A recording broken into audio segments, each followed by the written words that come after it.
vamos falar sobre a comparação do modo de produção asiático e o modo de produção escravista, com Gustavo Silva, Luiz Roberto e Yasmin Cristina.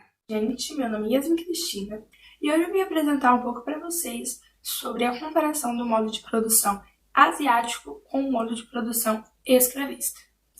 Em muitos modos de produção, podemos observar que a minoria se beneficia do trabalho alheio, enquanto outros vivem exclusivamente para trabalhar. E essa história da sociedade é escrita por essa luta de opressores e oprimidos. E é o que os modos de produção asiático e escravistas têm como base.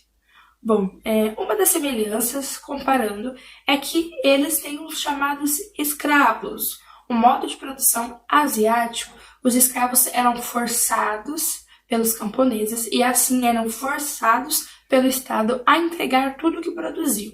O mesmo acontecia com o modo de produção escravista. Porém, no caso deles, eles tinham um dono, o seu senhor, considerado uma ferramenta, assim como um animal. Os escravos trabalhavam para seus senhores sem receberem nada em troca. Um cenário realmente horrível. O modo de produção asiático predominou no Egito, na Índia e também na África no século passado.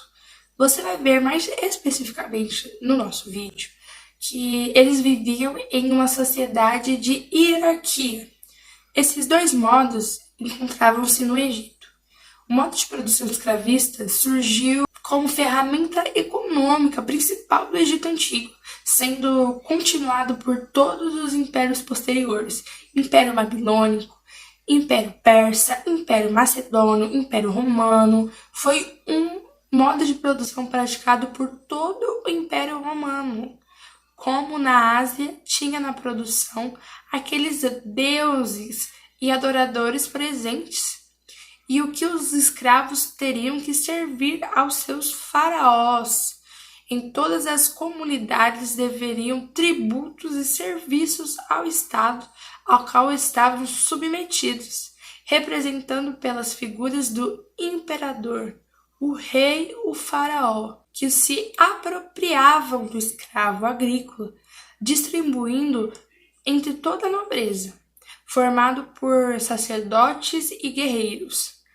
E essa submissão e um fim pelas propriedades de terra, pelos nobres, o fato do custo da manutenção dos setores e a rebelião dos escravos.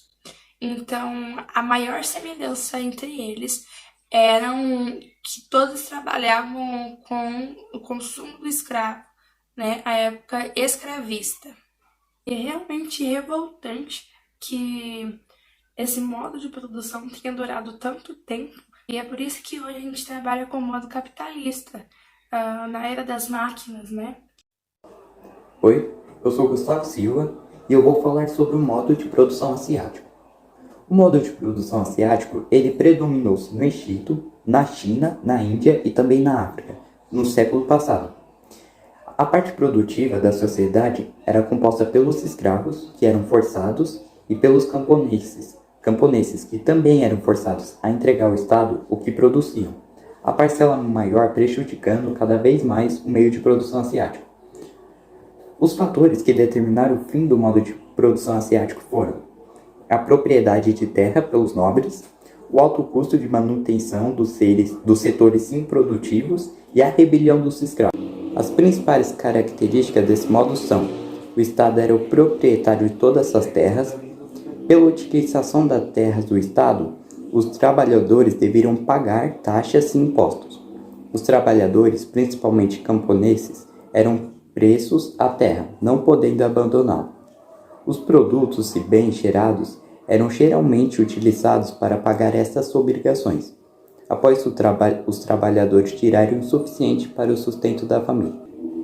Quando eram convocados, todos os trabalhadores livres eram obrigados a trabalhar para o Estado. Este tipo de trabalho era muito utilizado pelos governantes para a construção de obras públicas de grande porte. A agricultura e a pecuária foram a base econômica deste modo de produção. O trabalho escravo foi muito utilizado, principalmente no Egito Antigo. Essas sociedades se desenvolveram nas margens de grandes rios da Ásia e nordeste da África. Meu nome é Luiz Roberto e eu vou falar sobre o modo de produção escravista.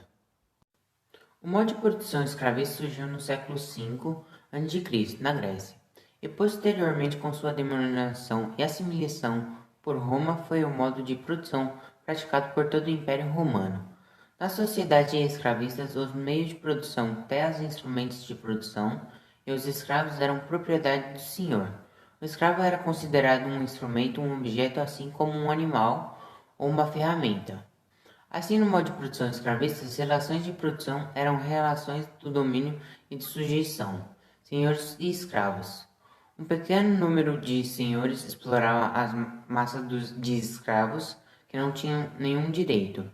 Os senhores eram proprietários de força de trabalho, dos meios de produção, terras, gado, minas, instrumentos de produção e do produto de trabalho.